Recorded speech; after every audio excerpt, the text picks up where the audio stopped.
Hi guys, welcome back to my channel. This is Kim with Creative Crafticality, and today is my next installment in the Dollar Tree Junk Journal Challenge 2019 that I am hosting here on my channel. If you'd like to know all the requirements for this challenge, I'll put the link down below for the video that I did where you need to be responding to if you want to participate in the challenge. But basically the challenge is, if you haven't seen any of my other videos, it is to make a junk journal for yourself that is completely made with items that you can find at the Dollar Tree or a similar dollar store.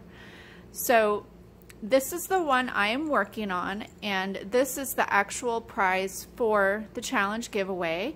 I'm not finished with it yet because today we will be working on making a tassel for the book, and then next week I will be making all the things to stick in the pockets, tags, envelopes, things like that. So if you want to stick around, and I'll show you how you can make an easy tassel, and you'll kind of see the things that I've had done before. Last week I did a video on how I sewed in my signatures. I did sewing on the pages, and then I also showed you how to do a pamphlet stitch into a cover, and that's how I did that here.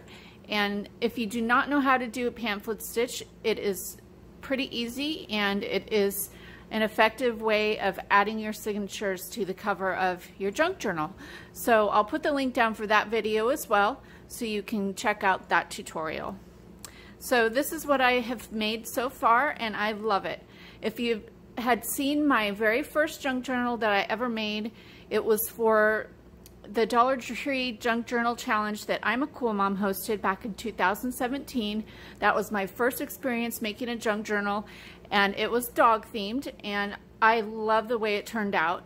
I'll put the video for that down below if you have not seen it, but I decided this time that I wanted to make a cat themed one. So I used a folder from the Dollar Tree that came out at the beginning of well, it was kind of the back to school season when Dollar Tree put all their back to school items, and this came in a 2-pack along with a dog folder. So I chose the cat folder. I kind of went with the theme of turquoise and cream, so I found a book at the Dollar Tree that had a cream colored cover, so I didn't have to do any painting or anything. I used elements from the folder, this picture, that polka dot, this, and this, and I glued that onto the cover, and then I added some lace, and I used a cat collar down below here. This is fabric from a pot holder, and then of course the ribbon, and I'll go ahead and show you the signatures I have so far in the book.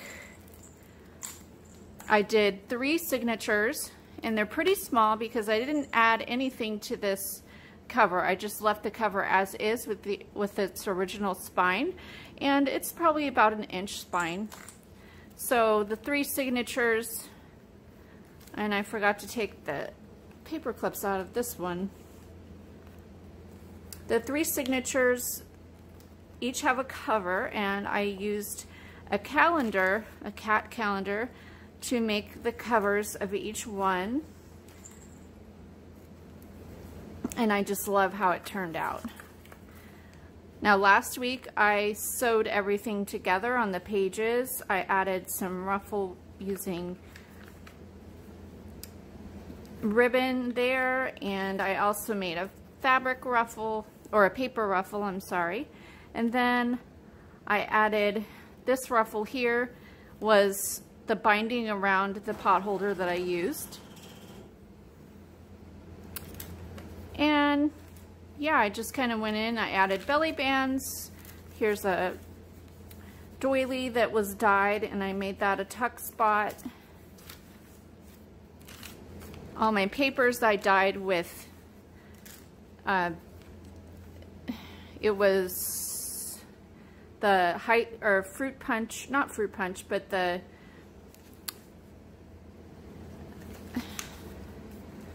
the blueberry mix. And it's, I can't remember what it's called now, what brand it is. But anyways, it's the sugar-free mix that you can pick up at the Dollar Tree. It comes in a box, and they're little individual tubes that you can put inside of a water bottle to make, it's kind of like Kool-Aid, but yeah. So anyway, I did that, dyed the paper, and I think it turned out really pretty. So there's a tuck spot.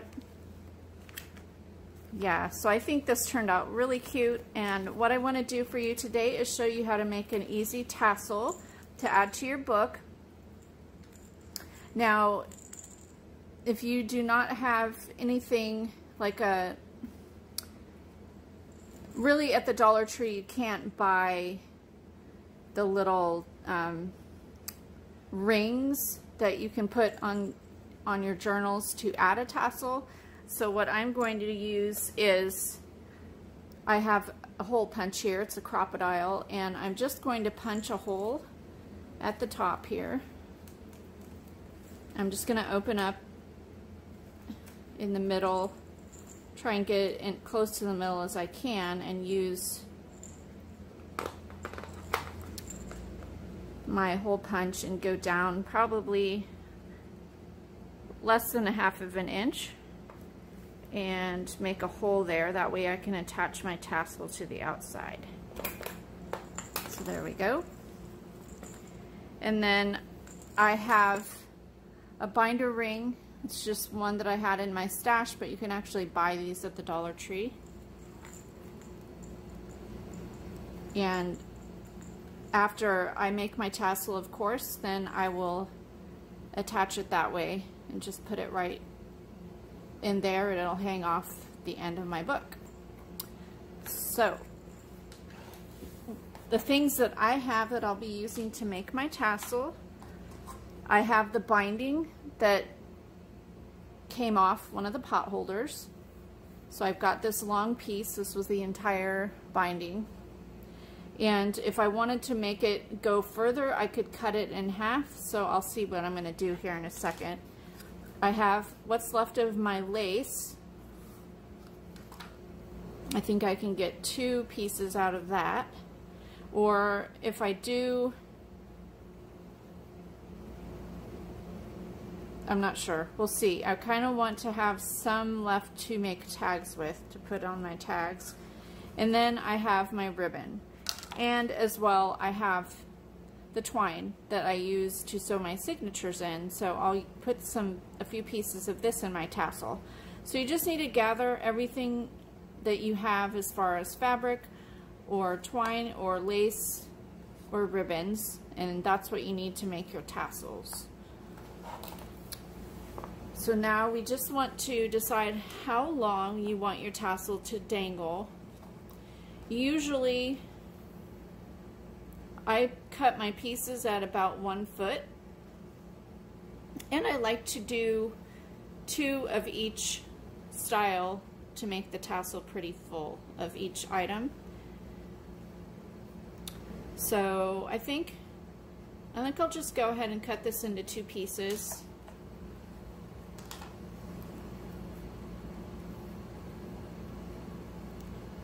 If I do, I can probably leave a little bit off on one end and make it a little bit shorter of a tassel. I might just do that. I think I'll cut off this much to save to use on a tag to go in the book. And then I'll cut this in half.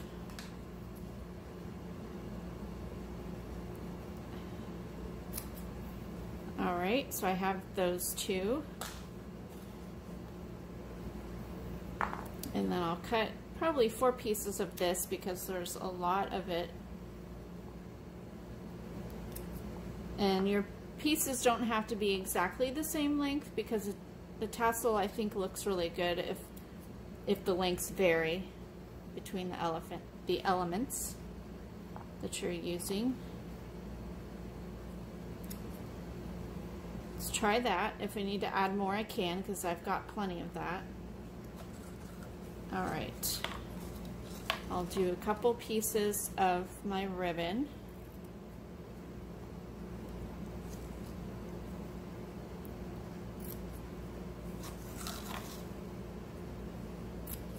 And I do have quite a bit, well, I've got at least a yard left on here, so that's good. I'll have plenty for my tags. And this, I think I'm going to go ahead and cut it in half. Just to make it thinner.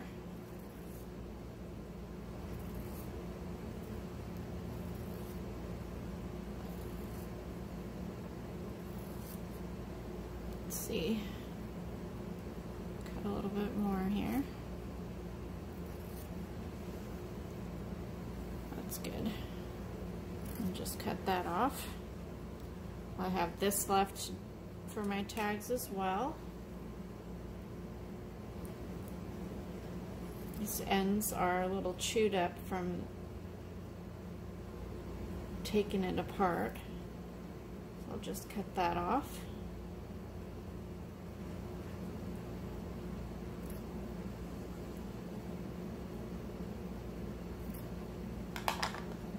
Alright.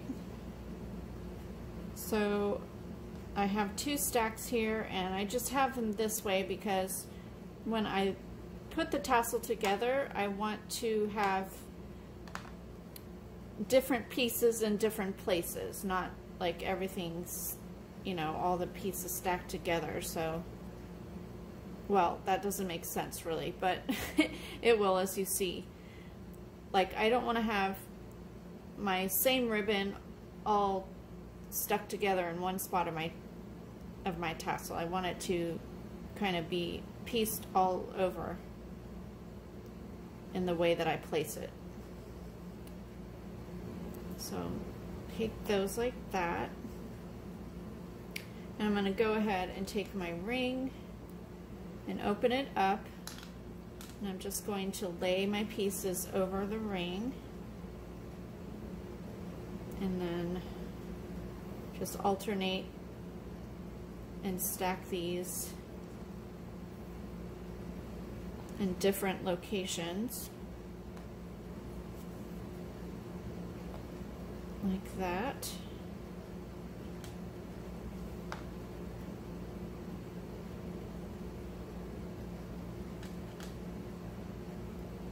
And go ahead and pull it up like that.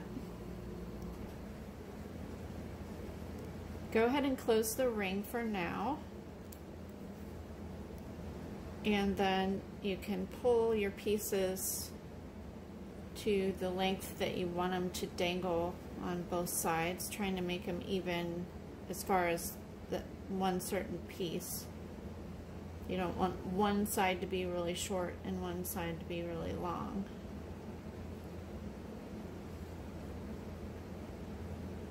Let's see here.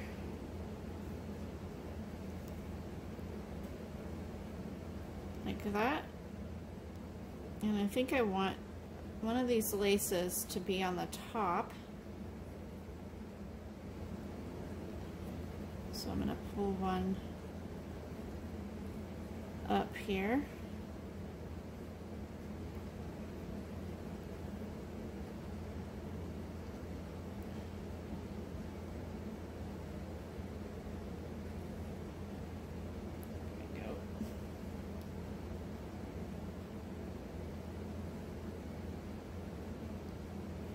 And then I want one of my pieces of twine up at the top as well.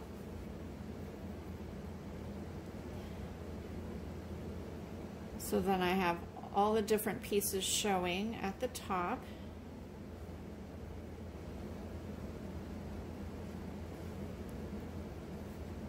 Like that.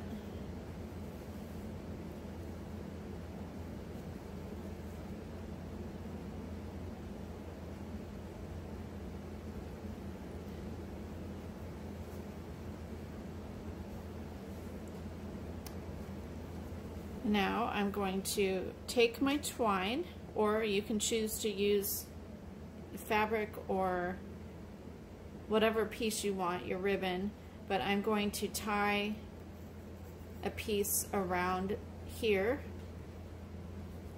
at the top so that it stays around the ring. You could take this over to your sewing machine and sew it down first, and then that'll make it really super sturdy, or you could add some hot glue up in there. I always just tie it here. I think as long as you tie it super tight, then you will be fine. It will stay together. So I kind of make it a little bit longer so that way I can wrap it around. So I'm going to say cut off about 2 feet in length, and then you can cut off what you don't need after that. First, you'll want to figure out which side is your front side of your tassel, and this is my front. So I'm going to turn my tassel upside down because I want the knot of my twine to go in the back. And then I'm going to make this a little bit longer than how long I want this to be at the end. That way I have room to tie, and then it'll still hang down and join in with these other pieces. So go ahead and make one knot and tie it super tight there, and then do a double knot.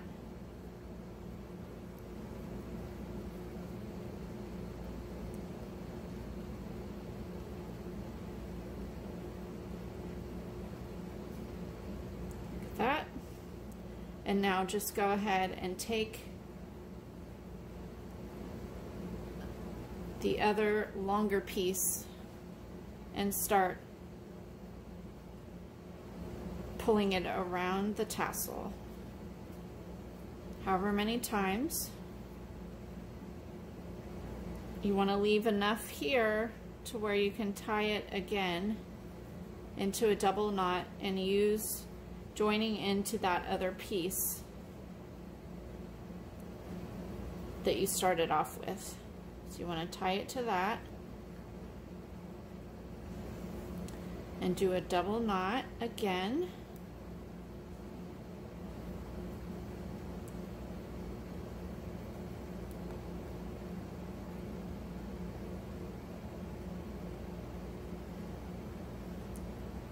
And that is it. Now they're a little bit long, so I'm going to trim off those pieces. This one's a little long. Let's see if that...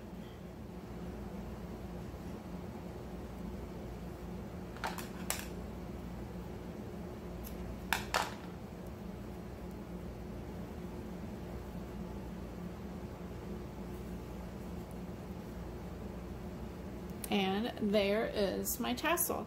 Now if you had any kind of embellishments that you had picked up at the Dollar Tree, like they have sequins there, I think they may, I don't know if they have any kind of gem, well, they do have those flat back pearls that they sell at the Dollar Tree, but that would be fun. Or a button, you could put that there. That would be fun as well on there. If you picked up, I think, I don't know right now, but they may be selling the bells for Christmas time. You could add a bell, especially for the cat themed one. I do have a bell charm on that came on my cat collar, so if you know, that would be a fun thing to add to a tassel as well. Or if you picked up any of the beads, you could make a little charm to add to it. There's just endless things you could do to embellish your tassel. Now to attach my tassel, I decided I added another hole, just a 1/4 inch down from where I put the first hole, because I want this to be able to lay this way on the book as opposed to this way. So I made another hole. I'm going to take my twine, I'm going to go in through the center of the book, out one of the holes. I'm going to go through the bottom one.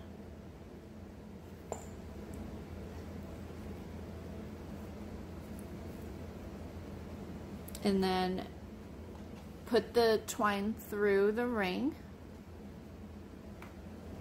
and take that twine and go back through the top hole And now I'm just going to double knot it inside the book in the spine. That way my tassel lays flat on the outside.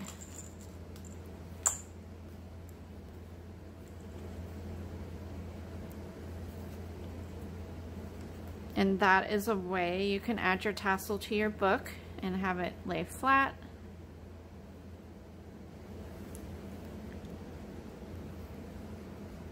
I'm just going to add a little bow to that, or you could just trim it right down to the bottom, like close to the, but I'm just going to do that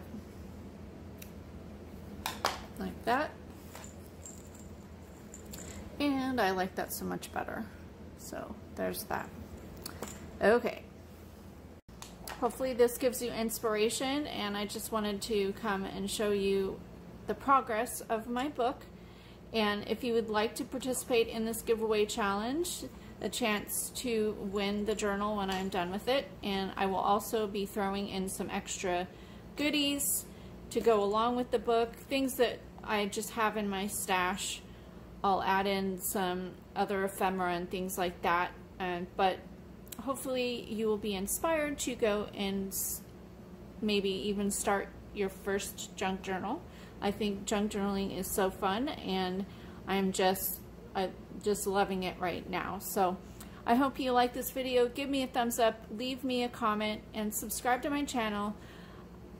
I'd love for you to go on this paper crafting journey with me. So I'll see you again next time. This is Kim with Creative Crafticality. Bye. God bless.